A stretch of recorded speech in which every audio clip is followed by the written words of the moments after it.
اللہ سے راز و نیاز کی باتیں، جو باتیں بندہ کسی سے نہیں کر سکتا وہ اپنے رب سے ڈائریکٹ کرتا ہے. اپنے دل کے سارے دکھڑے اپنے رب کی دہلیز پہ رکھتا ہے اور اپنی ساری ضرورتیں مالک کی چوکھٹ پہ رکھ دیتا ہے، اور اس سے مانگتے ہوئے بندے کو شرم نہیں آتی، حیا نہیں آتا، بلکہ اس سے مانگتے ہوئے فخر محسوس ہو رہا ہوتا ہے کہ میں اپنے رب سے مانگ رہا ہوں. کسی اور سے مانگیں تو جھجک لگتی ہے، لیکن مالک سے مانگیں تو اپنائیت کا احساس ہوتا ہے کہ میں اس سے مانگ رہا ہوں، اس لیے کہ وہ ہمارا رب لگتا ہے. ہمارا اس سے ربط کتنا گہرا ہے. مسجد نبوی کا ایک کونا تھا اور ایک بندہ وہاں بیٹھ کے دعا مانگ رہا تھا. اس کے دعا کے لفظوں پہ غور کیجیے. اے اللہ، میں تجھ سے اس لیے مانگتا ہوں کہ تو میرا اللہ ہے، تیرے علاوہ میرا ہے بھی تو کوئی نہیں.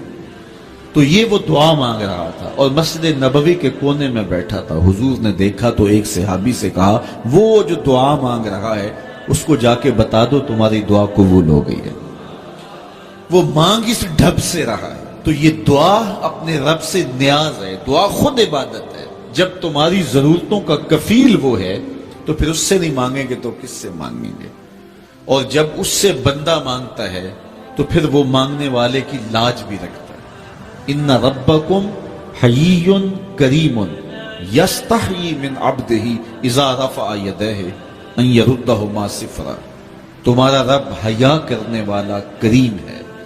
جب بندے اس کے سامنے ہاتھ پھیلا کے دعا مانگتے ہیں، اللہ فرماتا ہے مجھے شرم آتی ہے ان کے اٹھے ہوئے ہاتھ خالی کیسے موڑوں.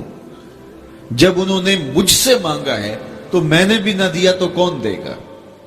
میں ایک سادی سی بات کرتا ہوں. اتنے لوگ جتنے لوگ یہاں بیٹھے ہیں، اگر کسی دنیا دار کے ڈیرے پہ چلے جائیں اور اس سے کوئی چیز طلب کریں اور وہ دینے کی استطاعت رکھتا ہو تو وہ کیا خالی لٹائے گا؟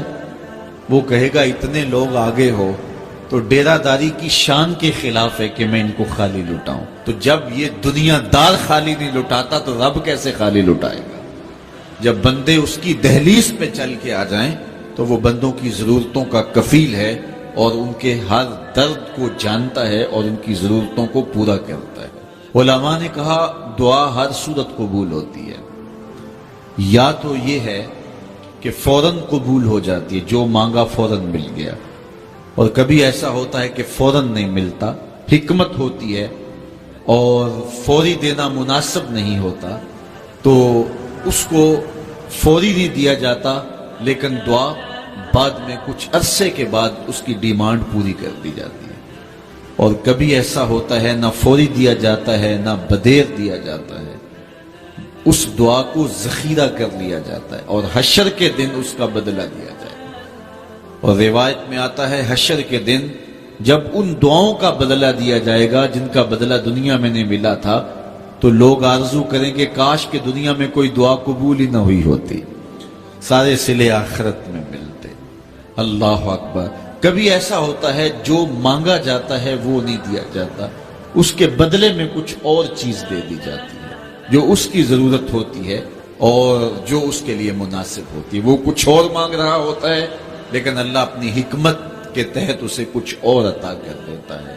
بہر صورت دعا قبول ہوتی ہے اور بندوں